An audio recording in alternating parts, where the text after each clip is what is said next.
خطابات کا سلسلہ شروع کیا جا رہا ہے۔ عالم جلیل فاضل نبیل خطیب اہل سنت حضرت مولانا سید محمد بہاء الدین زبیر نقشبندی مجددی قادری صاحب امام و خطیب ریتی کی مسجد و کامل الفقہ جامع نظامیہ سے میں خواہش کرتا ہوں کہ آپ اس مبارک محفل میں اپنے بصیرت افروز خطاب سے سامعین کے قلوب کو منور فرمائیں۔ علیکم ورحمۃ اللہ وبرکاتہ۔ الحمد للہ وکفی والصلاة والسلام على عباده الذين اصطفى وعلى آله وأصحابه الذين اتقى وعلى من أحبهم وتبعهم بإحسان إلى يوم الجزاء، أما بعد فقد قال الله تبارك وتعالى في أفضل الكتب السماوية: أعوذ بالله من الشيطان الرجيم، بسم الله الرحمن الرحيم، إنا أرسلناك شاهدا ومبشرا ونذيرا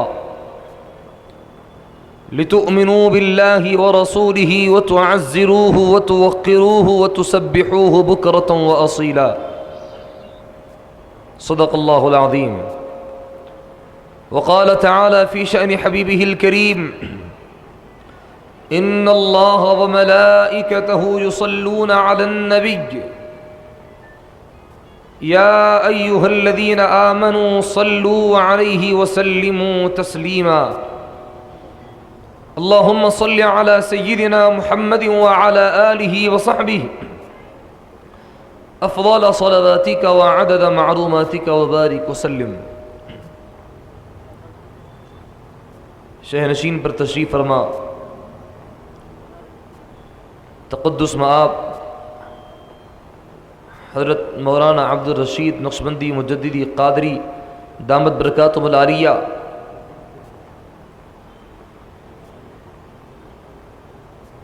و صدر جلسہ حضرت العلامہ مولانا سید شاہ غوث محی الدین بخاری نقشبندی مجددی قادری المعروف سہیل بابا،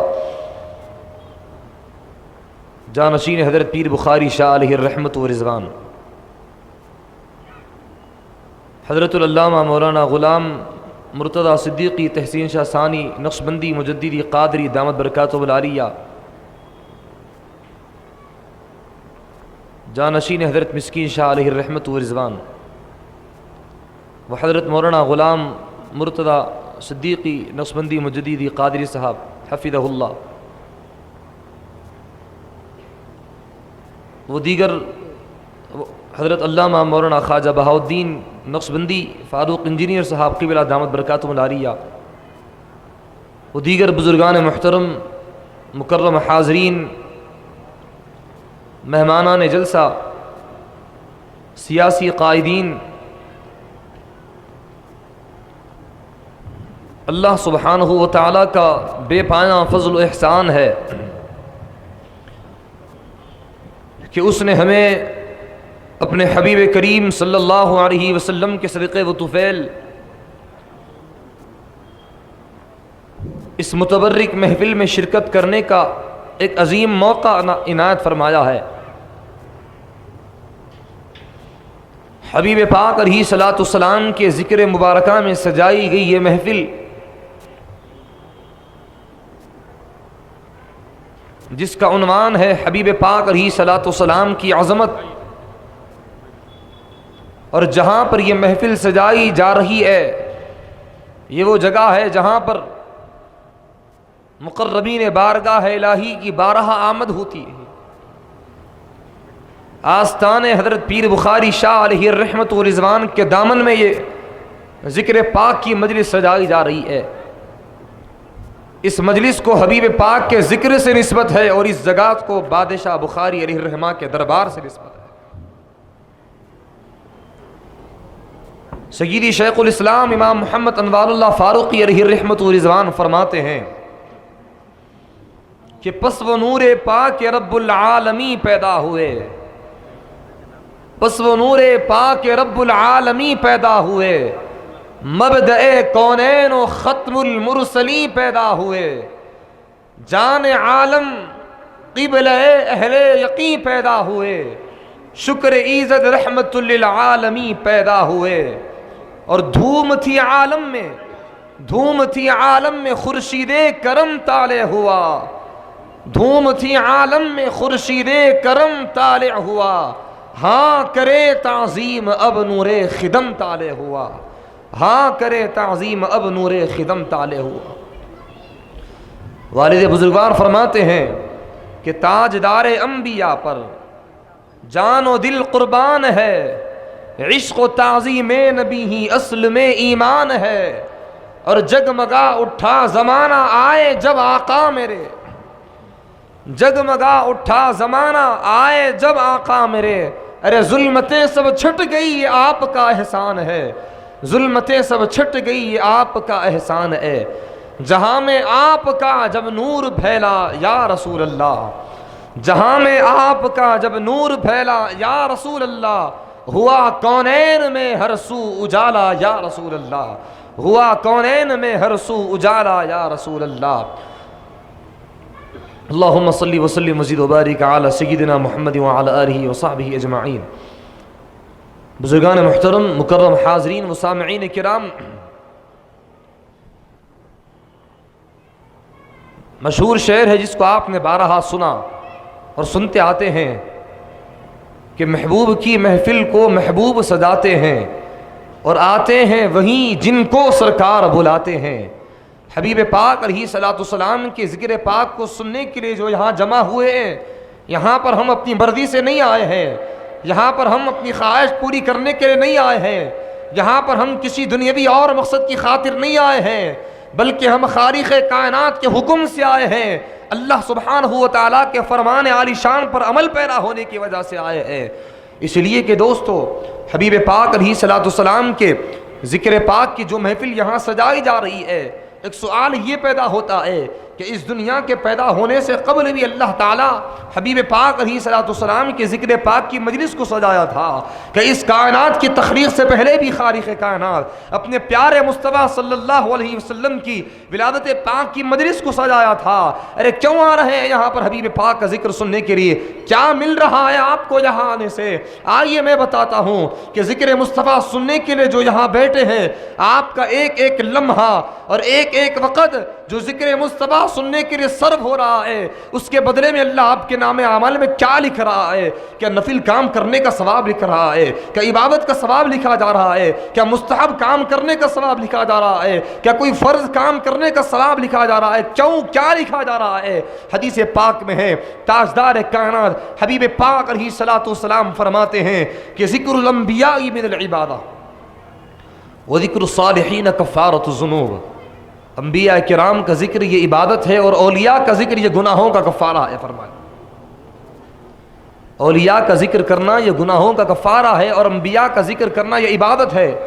حبیب پاک کی اس حدیث پاک کے دو جملوں کو سیدی شیخ الاسلام علیہ رحمت و رضوان نے اپنے شعر میں یوں بیان فرمایا کہ ٹھہرا کفارہ گناہوں کا جو ذکر اولیاء، ٹھہرا کفارہ گناہوں کا جو ذکر اولیاء، اور از قسم عبادت ہے جو ذکر انبیاء، پھر ہو ذکر سرور عالم کا کیسا مرتبہ جن کا ذکر پاک ہے گویا کے ذکر کبریا۔ حبیب پاک کے ذکر کو سننے کے لیے جو یہاں پر بیٹھے ہیں، ایک ایک لمحہ گزرتا جاتا ہے، فرشتے آپ کے نام اعمال میں عبادت کا ثواب لکھتے جاتے ہیں۔ یہ میرا جملہ نہیں ہے، یہ حدیث پاک کے الفاظ ہیں۔ حبیب پاک علیہ الصلوۃ والسلام نے خود فرمایا ہے کہ انبیاء کا ذکر یہ عبادت ہے، فرمایا آقا نے۔ تو انبیاء کا ذکر عبادت ہے تو امام الانبیاء کے ذکر کی شان و عظمت کا کون اندازہ لگا سکتا ہے؟ حبیب پاک کے ذکر پاک کو سننے کے لیے جو یہاں جمع ہوئے ہیں، کہ اس سے قبل بھی یہ اہتمام ہوا تھا، کہ اس سے قبل بھی یہ محفل سجائی گئی تھی، کہ اس سے قبل بھی یہ نورانی منظر اللہ سبحانہ و تعالیٰ نے آسمان میں سجایا تھا۔ کیا یہ سوال پیدا ہوتا ہے تو سنو، حبیب پاک کے ذکر کو سننے کے لیے آپ اور ہم یہاں بعد میں جمع ہوئے، خالق کائنات نے اپنے فرشتوں کو جمع کر کے پہلے ذکر کر دیا تھا۔ پہلے حبیب پاک کا ذکر ہو چکا تھا، اور جہاں ہوا تھا آسمانوں میں ذکر مصطفیٰ ہو رہا ہے، اور بیان کرنے والا خالق کائنات ہے اور سننے والے اس کے فرشتے ہیں، وہ حبیب پاک کے میلاد پاک کا ذکر فرما رہا ہے، حبیب پاک کی عظمتوں کو بیان فرما رہا ہے۔ کب بیان کی عظمتوں کو؟ قرآن مجید میں اللہ تعالیٰ فرماتا ہے وَإِذْ أَخَذَ اللَّهُ مِيثَاقَ النَّبِيِّينَ لَمَا آتَيْتُكُم مِّن كِتَابٍ وَحِكْمَةٍ ثُمَّ جَاءَكُمْ رَسُولٌ مُصَدِّقٌ لِّمَا مَعَكُمْ۔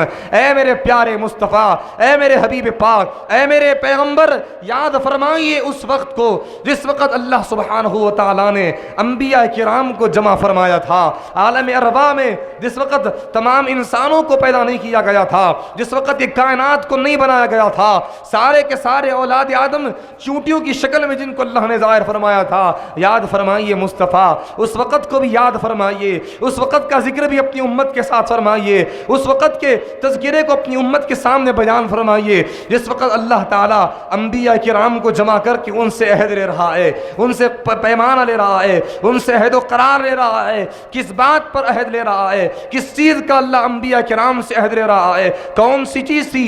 کیا عبادت کرنے کا عہد لے رہا ہے؟ کیا نفل کام کرنے کا عہد لے رہا ہے؟ کہ قرآن کی تلاوت کرنے کا عہد لے رہا ہے؟ کیا آسمانی کتابوں کے نازل ہونے کے بعد اپنے امتوں کو اس کا بیان کرنے کا عہد لے رہا ہے؟ کس چیز کا؟ فرماتا ہے خود خالق کائنات لما آتیتکم من کتاب و حکمہ۔ یاد کرو مصطفیٰ اس وقت کو جس وقت اللہ نے انبیاء کرام کو جمع کیا اور ان سے عہد و قرار لیا، اس بات کا عہد لیا کہ جب میں تم کو دنیا میں بھیجوں گا، نبوت اور رسالت کے منصب پر تم کو فائز کروں گا اور تمہاری ساری امتیں تمہارا کلمہ پڑھ رہی ہوگی، جب سارے کے سارے امتی تمہارا نام لے رہے ہوگے اور تمہارے دین پر عمل پیرا ہوں گے، تمہارا کلمہ پڑھا جا رہا ہوگا، تمہارا ذکر کیا جا رہا ہوگا، اس وقت اس عالم میں اس موقع پر جب ساری امت تمہارا کلمہ پڑھ رہی ہوگی، اے میرے پیغمبرو، اس وقت میں تمہارے درمیان میں ایک عظمت والے رسول کو بھیجوں گا۔ جب وہ آئیں گے تو حضرت آدم علیہ السلام کی امت لا الہ الا اللہ آدم صفی اللہ پڑھ رہی ہوگی، حضرت نوح علیہ السلام کی امت لا الہ الا اللہ نوح نجی اللہ پڑھ رہی ہوگی، حضرت موسیٰ کی امت لا الہ الا اللہ موسیٰ کلیم اللہ یہ کلمہ پڑھ رہی ہوگی، حضرت عیسیٰ کی امت لا الہ الا اللہ حضرت عیسیٰ روح اللہ یہ کلمہ پڑھ رہی ہوگی، ساری امتیں اپنے تمہارا کلمہ پڑھ رہی ہوگی، لیکن اس وقت تمہارے درمیان میرے حبیب آئیں گے تو تم سارے انبیاء مل کر میرے حبیب کا کلمہ پڑھنا، تمہاری امت تمہارا کلمہ پڑھ رہی ہوگی اور تم میرے مصطفیٰ کا کلمہ پڑھنا۔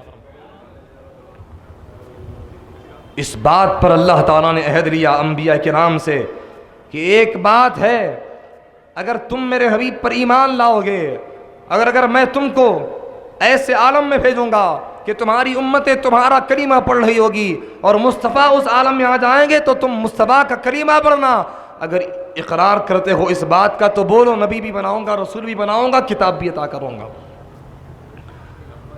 انبیاء کرام نے عرض کیا اے بار الہ آمنا بہ و بنبوتہ، مولا ہم مانتے ہیں کہ اگر وہ ہمارے درمیان میں تشریف لائیں جس وقت ہم اپنی امت کو ہمارا کلمہ پڑھا رہے ہوں گے، جب ہماری امت ہمارا کلمہ پڑھ رہی ہوگی، جب وہ مصطفیٰ ہمارے درمیان میں آئیں گے تو ہم سب چھوڑ کر اپنی امت کو بھی مصطفیٰ کی جانب متوجہ کر دیں گے، خود بھی مصطفیٰ کی جانب متوجہ ہو جائیں گے۔ پھر اس کے بعد اللہ نے فرمایا یہ بہت بڑا عہد ہے، فرمایا قال اقررتم، کیا تم اقرار کر چکے ہو اے پیغمبرو جس بات کا میں نے تم سے عہد لیا، کیا تم اس بات کا اقرار کر چکے ہو؟ وَأَخَذْتُمْ عَلَى ذَلِكُمْ إِصْرِي، اور میرے اس بھاری عہد کو لے چکے ہو؟ انبیاء کرام نے کہا قالوا اقررنا، مولا ہم اقرار کرتے ہیں اور ہم گواہ، اللہ فرماتا ہے کہ اس اقرار پر گواہ بھی ہو جاؤ، فرمایا فَاشْهَدُوا، گواہ ہو جاؤ کہ بہت بڑا تم نے بھاری اقرار کیا ہے، بہت بڑا بھاری عہد تم نے مجھ سے لیا ہے، فَاشْهَدُوا، گواہ ہو جاؤ اس پر۔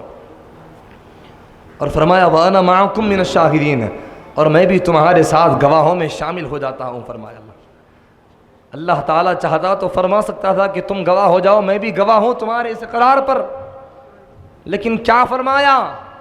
فرمایا کہ تم گواہ ہو جاؤ اور میں بھی تمہارے ساتھ گواہوں میں شامل ہو جاتا ہوں، فرمایا تمہارے ساتھ، فرمایا اللہ چاہتا تو فرما سکتا تھا کہ میں بھی تمہارے اس عہد پر گواہ ہوتا ہوں، نہیں، فرمایا تمہارے ساتھ گواہوں میں شامل ہو جاتا ہوں۔ کیوں فرمایا تمہارے ساتھ؟ کیا حکمت ہوگی اللہ کی. ارے قادر مطلق ہے، خالق کائنات ہے، اس کو کسی کی گواہ کی ضرورت نہیں. وہ کسی کو اپنے کسی گواہوں میں اپنے آپ کو کیوں شامل فرمائے؟ لیکن اللہ ان گواہوں میں اپنے آپ کو اس لیے شامل فرما رہا کہ دربار سے سوال ہو رہا ہے انبیاء کے نام سے. پہلی بار سوال ہو رہا ہے. کیا سوال تھا؟ اللہ تعالیٰ نے اپنی ربوبیت کا سوال کیا، اپنی الوہیت کا سوال کیا، اپنے رب ہونے پر اللہ نے سوال کیا.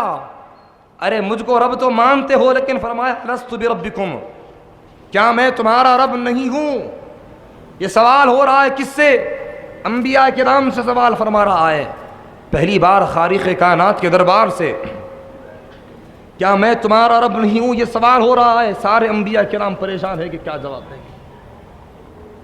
انبیاء کرام میں جو سب سے زیادہ عظمت والے ہستیاں ہیں، عظمت والے ہیں درجات کے اعتبار سے، سارے انبیاء ان کے چہرے کو دیکھنے لگے یہ کیا جواب دیں گے. اور وہ عظمت والے پیغمبر اپنے سے زیادہ عظمت والے انبیاء کے چہرے کو دیکھنے لگے کہ یہ کیا جواب دیں گے. اور وہ سارے کے سارے چہرے مصطفیٰ کو تکنے لگے کہ یہ کیا جواب دیں گے. یہ شان والی ہستی نظر آ رہی ہے، کیا جواب دیں گے. تو حاضرین محترم، اللہ سبحانہ و تعالیٰ نے جب یہ سوال فرمایا الست بربکم، جب فرمایا کیا میں تمہارا رب نہیں ہوں، تو اس وقت انبیاء کرام نے حیران اور پریشان ہو کر چہرے مصطفیٰ کو تکنے لگے، دیدار مصطفیٰ کرنے لگے کہ یہ شان والی ہستی ہے، یہ کیا جواب دے گی. حبیب پاک علیہ الصلوۃ والسلام کی ذات مبارکہ وہاں موجود تھی. حبیب پاک بیک زباں فرماتے ہیں، اسی وقت فرماتے ہیں قالوا بلا، کیوں نہیں مولا تو ہمارا رب ہے. مصطفیٰ کے جواب کو سنا تو سارے انبیاء مصطفیٰ کے جواب کی کاپی کرنے لگے، کہنے لگے مولا کیوں نہیں تو ہمارا رب ہے. حضرت آدم علیہ السلام کو اللہ نے پیدا کیا، چھینک آئی تو سب سے پہلے آدم علیہ السلام کی زبان سے جو جملہ نکلا وہ الحمدللہ تھا. الحمدللہ نکلا. توجہ فرمائیے، حضرت آدم علیہ السلام کی زبان سے لفظ سب سے پہلا جو کلمہ تھا الحمدللہ نکلا، اور مصطفیٰ کی زبان سے پہلے نکلنے والا جو حرف تھا لفظ با تھا. اللہ تعالیٰ نے یاد مصطفیٰ کو بھی باقی رکھا، یاد آدم کو بھی باقی رکھا. میرے حبیب کی زبان سے نکلنے والا پہلا لفظ بھی مجھے کیا یاد ہے، اور میرے آدم کی زبان سے نکلنے والا پہلا کلمہ بھی یاد ہے. خدا نے جب قرآن کو اتارا وہ یاد بھی باقی رکھا، یہ یاد بھی باقی رکھا. الحمدللہ رب العالمین سے قرآن کی صورتیں شروع ہوتی ہے، اس سے پہلے بسم اللہ الرحمن الرحیم ہے، اللہ کے نام سے شروع. یہ لفظ با کیوں؟ اگر اللہ چاہتا تو من اسم اللہ بھی رکھ سکتا تھا، اعلیٰ اسم اللہ بھی ہو سکتا تھا. لفظ با کا کیوں استعمال کیا؟ اب با کا جو معنی ہے وہ من میں بھی معنی وہی آتا ہے، لفظ با میں جو میننگ ہے وہ لفظ اعلیٰ میں بھی وہی میننگ ہے. لیکن اللہ نے لفظ با کو کیوں چنا؟ رب کی رحمت دستگیری کرتی ہے بندے، میرا مصطفیٰ زمین میں بھی اول ہے، آسمانوں میں بھی اول ہے، میرا حبیب ہر جگہ اول بھی اول ہے. میرے مصطفیٰ کی زبان سے جو پہلا حرف ادا ہوا، ارے اپنے کلام کو بھی میں اسی حرف سے آغاز کرتا ہوں، اسی سے شروع کرتا ہوں.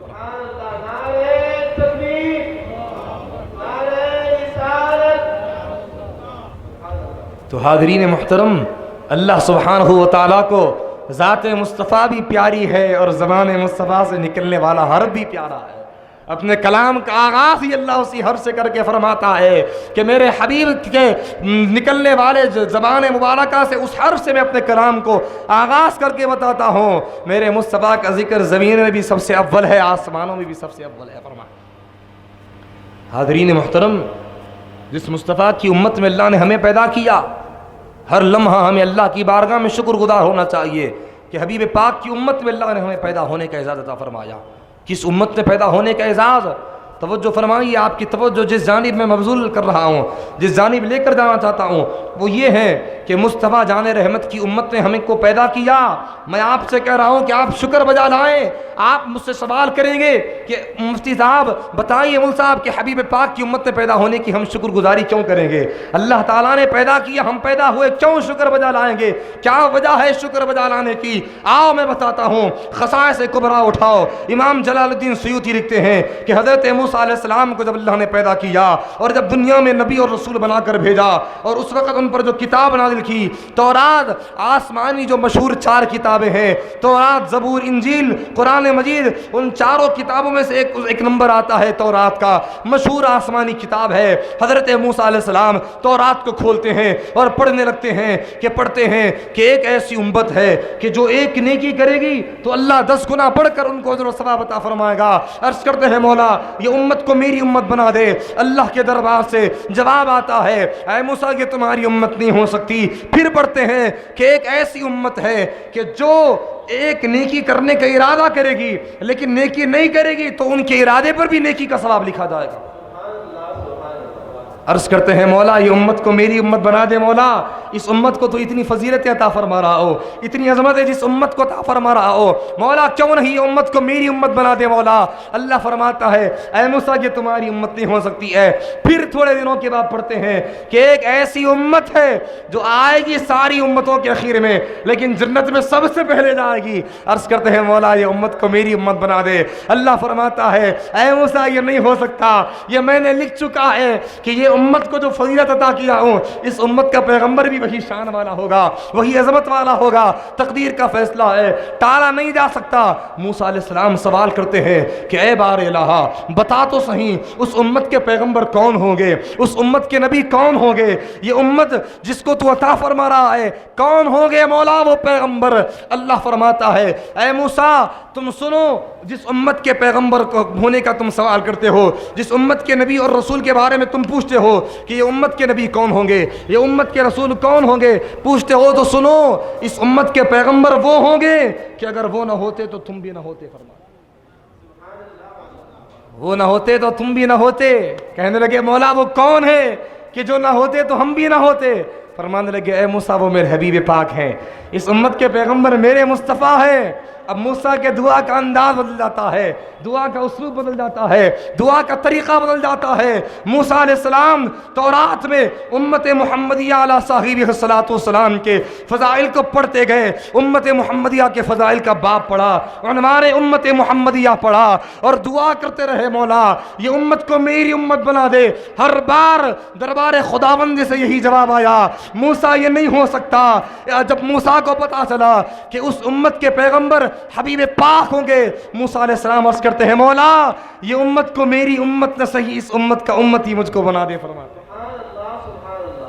حضرت موسیٰ علیہ السلام کلیم ہے، ہم کلامی کے شرف سے خدا نے جن کو مشرف کیا، پیغمبر بنایا، نبی اور رسول بنایا، تورات کتاب عطا کی، اس کے باوجود بھی اپنی نبوت اور رسالت کے باوجود بھی امت محمدی علیہ صاحب الصلاۃ والسلام میں پیدا ہونے کی تمنا کیا کرتے تھے۔ اس لیے کہہ رہا ہوں کہ شکر بجا رہا ہوں اس امت میں اللہ نے ہم کو پیدا فرمایا۔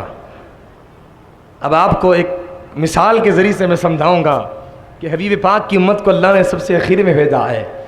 دنیا کی مثال کے ذریعے سے میں سمجھاؤں کہ پہلی کلاس میں جو پڑھنے والے طلبہ ہوتے ہیں اگر غلطی کریں گے تو ان کو مارا بھی جاتا ہے، ان کو سزا بھی دی جاتی ہے، ڈانٹ ڈپٹ ہوتی ہے استاد کی۔ حفظ قرآن مجید پڑھنے والے طلبہ ہیں، اگر وہ حفظ قرآن مجید پڑھتے پڑھتے اگر غلطی کریں گے تو ان کو مارا جاتا ہے کہ غلطی نہ کرو، سزا دی جاتی ہے، تو غصہ کیا جاتا ہے، ان کو ڈانٹ ہوتی ہے۔ وہی عالم کورس کرنے والے طلبہ ہوں، جو عالم کورس کر رہے ہوں، جو فاضل بن رہے ہوں، جو کامل بن رہے ہوں، اگر وہ غلطی کریں گے تو ان کو صرف سمجھا دیا جاتا ہے اور کہا جاتا ہے کہ صرف تمہارے لیے شرمندگی ہی تمہارے جو ہے گناہوں کا کفارہ ہے۔ تو پہلی کلاس میں پڑھنے والے طلبہ اور حفظ قرآن مجید پڑھنے والے طلبہ اور عالم کورس کرنے والے طلبہ میں فرق یہ ہے کہ ان کو غلطی پر سزا بھی ملتی ہے، ان کو غلطی کرنے پر سزا نہیں ملتی، اس لیے کہ وہ حفظ قرآن مجید سے عالم کورس تک آنے تک استاد کا غصہ ٹھنڈا ہو جاتا ہے۔ اب اللہ تعالیٰ کا غضب و جلال دیکھنا ہو، عذاب الہی کی نشانیاں دیکھنا ہو تو سابقہ پیغمبروں کی امتوں کی کہانیاں پڑھو، سابقہ پیغمبروں کی امتوں کے واقعات پڑھو۔ حضرت موسیٰ علیہ السلام کی امت گناہ کی تو اللہ نے عذاب دیا، قوم نوح پر عذاب نازل ہوا، قوم عاد پر عذاب نازل ہوا۔ خدا کا غضب اور جلال سابقہ پیغمبروں کی امتوں کے بعد حبیب پاک کی امت تک ٹھنڈا ہو گیا۔ اب مصطفیٰ کی امت کے لیے اللہ تعالیٰ کا غضب و جلال نہیں، فرماتا ہے کہ ان کو غلطی کرنے پر عذاب دیا، تم کو غلطی کرنے پر عذاب نہیں دوں گا، صرف شرمندہ ہو جاؤ گے تو یہ تمہارے گناہوں کا کفارہ بن جائے گا۔ کس لیے؟ حبیب پاک کی امت کے ساتھ کرم نوازی کس لیے؟ کہ اس امت کے اعمال ایسے تھے، کہ اس امت کی تقوی و طہارت کو دیکھ کر، کہ اس امت کی پرہیزگاری کو دیکھ کر، کہ ہماری عبادتوں کو دیکھ کر نہیں، خدا خود فرماتا ہے جس وقت لوگوں نے سوال کیا، کفار و مشرکین نے جب سوال کیا کہ یا رسول اللہ اگر آپ اللہ کے سچے پیغمبر ہوں تو عذاب الہی کو نادر کر کے بتائیے، اللہ کے عذاب کو ابھی ہم پر نادر کر دیجئے۔ اللہ فرماتا ہے اے میرے حبیب ان دیوانوں کو پتہ نہیں ہے، یہ لوگ عذاب کی جو بار بار عذاب کے نادر ہونے کا جو سوال کر رہے ہیں ان کو پتہ نہیں ہے ان بے وقوفوں کے درمیان میں کس کو میں رکھا ہوں۔ یہ لوگ بار بار عذاب نازل ہونے کی دعائیں کر رہے ہیں اور اب معروضہ کر رہے ہیں اور آپ سے سوال کر رہے ہیں، لیکن مصطفیٰ قرآن مجید میں فرماتا ہے وما کان اللہ لیعذبہم وانت فیہم، اے میرے حبیب اللہ کی یہ شان نہیں کہ جب آپ کا وجود مقدس ان کے درمیان میں ہو اور اللہ عذاب بھیجے۔ اللہ کی یہ شان کے لائق نہیں ہے۔ خدا نے عذاب کو اٹھایا تو ہم گناہگاروں کے چہروں کو دیکھ کر رہیں جن کے نام لیوا ہے ان کے صدقے میں عذاب کو مرتفع فرمایا۔ حاضرین محترم، بات یہیں ختم نہیں ہوئی، عظمت مصطفیٰ کا بیان ختم نہیں ہوا، ابھی ذات مصطفیٰ کی عظمت کی بات نہیں کر رہا ہوں، حبیب پاک علیہ السلام کے نام کی عظمت کی بات کر رہا ہوں کہ نام مصطفیٰ میں خدا نے کتنا اثر رکھا، کتنی تاثیر رکھی ہوگی۔ حضرت آدم علیہ السلام کہ جب دنیا سے انتقال فرمانے کا وقت آتا ہے تو حضرت آدم علیہ السلام نے اپنے شہزادے کو بلا کر ایک وصیت کی، ایک وصیت کرتے اپنے شہزادے کو بلا کر۔ کیا وصیت کی؟ حضرت آدم علیہ السلام نے اپنے انتقال سے پہلے اپنے شہزادے شیس علیہ السلام کو بلا کر ایک وصیت کرتے ہیں کہ بیٹا ایک میری تاکیدی وصیت ہے، زندگی تمام اس پر تم عمل کرنا کامیاب ہو جاؤ گے، ساری زندگی اگر اس پر عمل کرو گے تو کامیاب ہو جاؤ گے۔ کون سی وصیت کی آدم علیہ السلام نے؟ جب کوئی والد دنیا سے رخصت ہوتا ہے اپنی اولاد کو بلاتا ہے، بلا کر وصیت کرتا ہے کہ میرے بیٹو میرے دنیا سے گزرنے کا وقت قریب آ چکا ہے، میری فلاں مقام پر جائیداد ہے، وہاں پر میرا مال رکھا ہوا ہے، وہاں پر اتنی دولت ہے، بینک میں اتنا بیلنس رکھا ہوا ہے، آپس میں تقسیم کر لینا، محبت کے ساتھ رہنا، اب میں دنیا سے گزر جاؤں گا تو میرے جو ذمہ داریاں ہیں جو میرے کندھوں پر تھی اب میں تمہارے حوالے کر کے جاتا ہوں، وہ ذمہ داریوں کو بحسن خوبی انجام دینا، یہی تو وصیت کرتا ہے۔ لیکن سارے پیغمبروں کے والد، ساری انسانیت کے والد حضرت آدم نے کیا وصیت کی؟ غور سے سماعت فرمائیے گا۔ آدم علیہ السلام کی وصیت شہزاد شیس کے لیے تنہا نہیں تھی، ان کے ذریعے سے تمام اولاد آدم کے لیے تھی۔ آدم علیہ السلام بلا کر وصیت کرتے ہیں، آدم نے کیا وصیت کی؟ ساری انسانیت کے والد ہیں، سارے پیغمبروں کے والد ہیں، کیا وصیت کی تھی ہوگی؟ کون سے الفاظ اور کون سے کلمات کا استعمال کیا؟ آدم علیہ السلام نے مال و دولت کی وصیت نہیں کی، جائیداد کی وصیت نہیں کی، پراپرٹی کی وصیت نہیں کی، اپنے شہزادے کو فرماتے ہیں بیٹا ایک وصیت کرتا ہوں اس پر عمل کرو گے ساری زندگی کامیاب ہو جاؤ گی۔ کیا وصیت کی فرماتے ہیں؟ فَكُلَّمَا ذَكَرْتَ اللَّهَ فَاذْكُرْ إِلَىٰ جَنبِهِ اسْمَ مُحَمَّدٍ صلی اللہ علیہ وسلم، بیٹا ایک وصیت کرتا ہوں یاد رکھنا، جب جب خدا کا ذکر کرو مصطفیٰ کا ذکر ضرور کرنا فرمایا۔ جب جب بھی تم خدا کا ذکر کرو گے مصطفیٰ کا ذکر ضرور کرنا۔ بیٹا یہ ایسا ذکر ہے اس کے بغیر تم خدا کا ذکر کرو گے تو خدا کا ذکر بھی تمہارا قبول نہیں ہوگا، ذکر خدا بھی تمہارا قبول نہیں ہوگا۔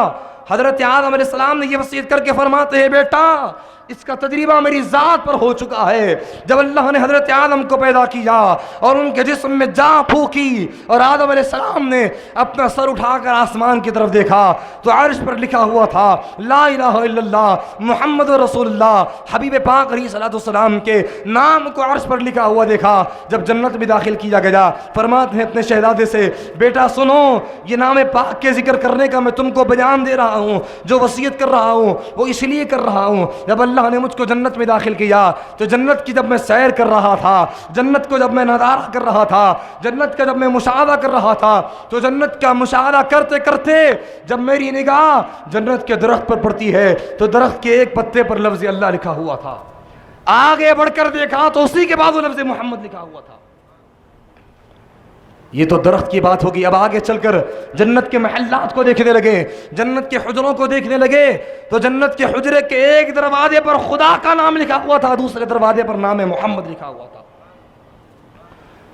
حبیب پاک کا نام۔ پھر آگے چل کر دیکھتے ہیں حوران جنت کی پیشانیوں پر لفظ محمد لکھا ہوا تھا، فرشتوں کے سینوں پر اللہ کے نام کے ساتھ لفظ محمد لکھا ہوا تھا۔ اس کے بعد حضرت آدم علیہ السلام کو ایک قصور کے لیے جب جنت سے دنیا میں اتارا گیا تھا تو ایک قصور کی معافی کے لیے حضرت آدم علیہ السلام نے 200 سال تک اللہ کی بارگاہ میں توبہ کرتے رہے۔ ربنا ظلمنا انفسنا، مولا بے شک میں نے اپنے نفس پر ظلم کیا، اپنی جان پر ظلم کیا، مولا میرے قصور کو معاف فرما، میری توبہ قبول فرما لے۔ خدا کے دربار سے جواب نہیں آیا۔ امام قسطلانی لکھتے ہیں، شیخ الاسلام بانی جامع نظامیہ انوار احمدی میں اس روایت کو ذکر فرماتے ہیں، حبیب پاک علیہ السلام کے واقعات جب فضائل بیان کی جا رہے تھے اس کے ضمن میں یہ روایت کو لکھتے ہیں کہ حضرت آدم علیہ السلام نے 200 سال تک اللہ کی بارگاہ میں جب توبہ کرتے رہے، مولا میرے قصور کو درگزر فرما دے، میری توبہ قبول فرما لے۔ خدا کے دربار سے آدم کی توبہ کی قبولیت کا کوئی جواب نہیں آیا۔ اس کے بعد آدم علیہ السلام کے ذہن میں یہ بات آتی ہے، آدم علیہ السلام کے دماغ میں یہ بات آتی ہے اور یہ خیال آتا ہے کہ جب آدم علیہ السلام کو جنت سے اتارا جا رہا تھا تو جنت سے اترتے اترتے جنت میں ہر جگہ پر تو نام محمد لکھا ہوا دیکھا، لیکن یاد نہیں تھا جنت کے دروازے پر نام محمد لکھا ہوا تھا، وہ یاد آ گیا۔ اس کے بعد 200 سال کے بعد وہ یاد آیا۔ اب دعائے آدم کا انداز بدل جاتا ہے، آدم علیہ السلام کے دعا کا طریقہ بدل جاتا ہے۔ جب نام محمد یاد آیا تو آدم علیہ السلام نے ایک لمحے کی تاخیر نہ کی، فرمایا اللہم انی اسألک بحق محمد صلی اللہ علیہ وسلم، اے اللہ تیرے حبیب پاک علیہ السلام کے نام پاک کے وسیلے سے تیری بارگاہ میں دعا کرتا ہوں، مولا میری توبہ قبول فرما لے، میری لغزش کو درگزر فرما دے۔ اللہ فرماتا ہے اے آدم 200 سال تک تم کو میں انتظار کراتا رہا، 200 سال تک تمہاری توبہ کو میں پینڈنگ میں رکھا، تمہاری توبہ کو مؤخر کر کے انتظار کراتا رہا، یہ بتانے کے لیے 200 سال تک آدم نے اپنے مولا سے مانگا، نہیں قبول ہوئی، نام محمد لے کر مانگا، قبول ہوئی، یہ بتانے کے لیے اے امتیو، اے میرے حبیب پاک کے امتیو، ابو البشر کی دعا نام مصطفیٰ کے بغیر مکمل نہ ہوئی، قبول نہ ہوئی، تو تمہاری دعا کیسے قبول ہوگی بتاؤ۔ حضرت آدم علیہ السلام نے جب دعا کی، مولا تیرے حبیب پاک کے وسیلے سے دعا کرتا ہوں، اللہ فرماتا ہے اے آدم یقیناً تمہاری توبہ قبول کر لی گئی، لیکن ایک سوال ہے، یہ تو بتاؤ یہ ذات گرامی کا نام تم کو کیسے پتا چل گیا؟ ان کی عظمت کو کبھی میں نے تمہارے سامنے بیان کیا نہیں تھا، ان کی ذات کی شان تمہارے سامنے بیان کیا نہیں تھا، کیسے پتا چل گیا کہ ان کا مقام میرے پاس اتنا بلند و بالا ہے کہ 200 سال تک جس دعا کے لیے آدم نے انتظار کی تھی وہ انتظار کی گھڑیاں ختم کر کے میں توبہ قبول کر لیتا ہوں۔ بتاؤ۔ آدم علیہ السلام نے کہا مولا جب جنت میں تو نے مجھ کو داخل کیا تھا تو جنت میں کوئی جگہ میں نے ایسی نہیں دیکھی جہاں تو نے اپنے نام کے ساتھ اپنے حبیب کا نام نہ لکھا ہو، میں سمجھ گیا اس سے زیادہ عظمت والی ہستی تیرے پاس کوئی اور نہیں ہو سکتی، ان کا وسیلہ لے کر میں نے دعا کی۔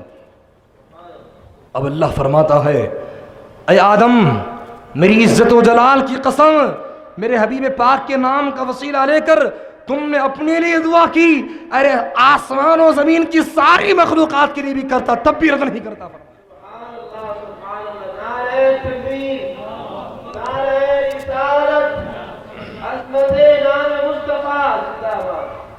فرماتا ہے اللہ پاک خالق کائنات فرماتا ہے اے آدم میرے حبیب پاک کے نام کا وسیلہ لے کر اپنے آپ کے لیے دعا کی، آسمان و زمین کی اور قیامت تک آنے والی تمام مخلوقات کے لیے بھی کرتے اور تمام اولاد کے لیے کرتے تب بھی رد نہیں کرتا، قبول کر لیتا۔ فرمایا اب سوال یہ پیدا ہوتا ہے آدم علیہ السلام نے جس وقت نام مصطفیٰ کا وسیلہ لیا کہ اس وقت سرکار ظاہری طور پر دنیا میں تھے، کہ اس وقت سرکار کا وجود مقدس دنیا میں تھا؟ نہیں، آمد مصطفیٰ سے ہزاروں سال قبل نام مصطفیٰ کا وسیلہ لے کر بتاتے ہیں کہ میں والد ہوتا ہوں تو خدا میری دعا قبول کرتا ہے، تم اولاد ہو کر دعا کرو گے تو تمہاری دعا کیسے رد کرے گا بتاؤ۔